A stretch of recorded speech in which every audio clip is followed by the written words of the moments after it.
Le Seigneur soit avec vous. Et avec votre esprit. Évangile de Jésus-Christ selon saint Marc.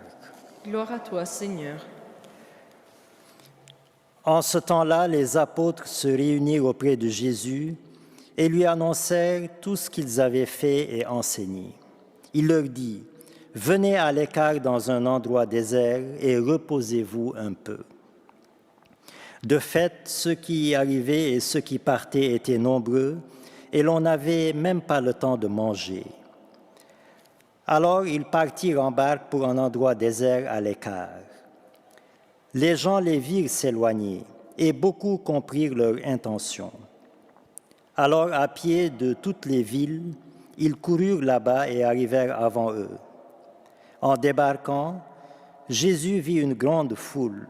Il fut saisi de compassion envers eux, parce qu'ils étaient comme des brebis sans berger. Alors, il se mit à les enseigner longuement. Acclamons la parole de Dieu. Louange à toi, Seigneur Jésus.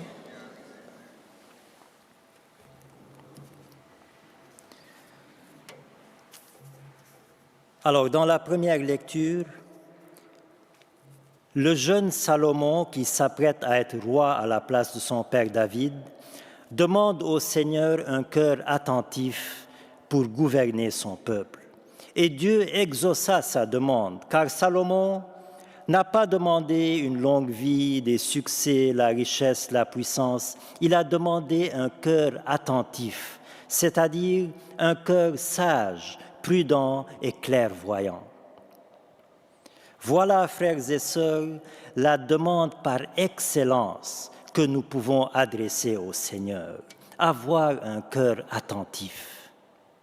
Car avoir un cœur attentif, eh bien, c'est avoir un trésor inestimable. Une personne qui a un cœur attentif devient une lumière autour d'elle.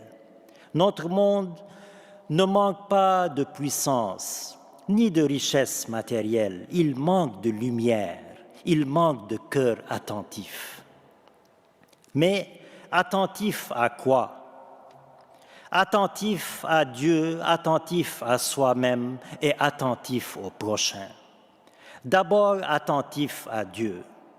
Un cœur attentif à Dieu, c'est un cœur qui est sensible au murmure même de Dieu, à la voix de Dieu, à la parole de Dieu, pour discerner en toutes circonstances ce qui plaît à Dieu et ce qui lui déplaît. Un cœur attentif à Dieu, c'est un cœur qui lie les événements de la vie à la lumière de la providence de Dieu. Un cœur attentif à Dieu, c'est un cœur qui bat au rythme de l'amour de Dieu, de la vérité de Dieu, de la paix de Dieu.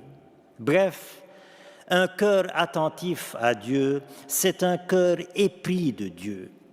C'est un cœur qui se sent prisonnier de Dieu et dans cette prison, il se sent tellement libre. Un cœur attentif, c'est aussi un cœur qui est attentif à soi-même. C'est-à-dire un cœur qui, comme une sonnette d'alarme, me réveille à chaque fois que je m'endors dans ma vie de foi, à chaque fois que je dévie du chemin de Dieu en pensée, en parole et en acte. Un cœur attentif à soi-même est donc comme une boussole intérieure qui me rappelle constamment la fragilité de ma condition humaine et par conséquent le devoir de prudence, le devoir de clairvoyance pour demeurer sur le chemin de la lumière, pour demeurer sur le chemin de la sainteté. Et enfin, un cœur attentif au prochain, bien sûr. Un cœur attentif au prochain, c'est-à-dire un cœur qui guette les moindres besoins de l'autre pour les combler. Un cœur qui anticipe les moindres besoins de l'autre pour les combler avant même que l'autre n'exprime ses besoins. Un cœur attentif au prochain, c'est un cœur qui prend soin de ne jamais blesser le prochain, de le relever s'il tombe, de lui pardonner s'il pêche, de l'encourager s'il se décourage, etc., etc.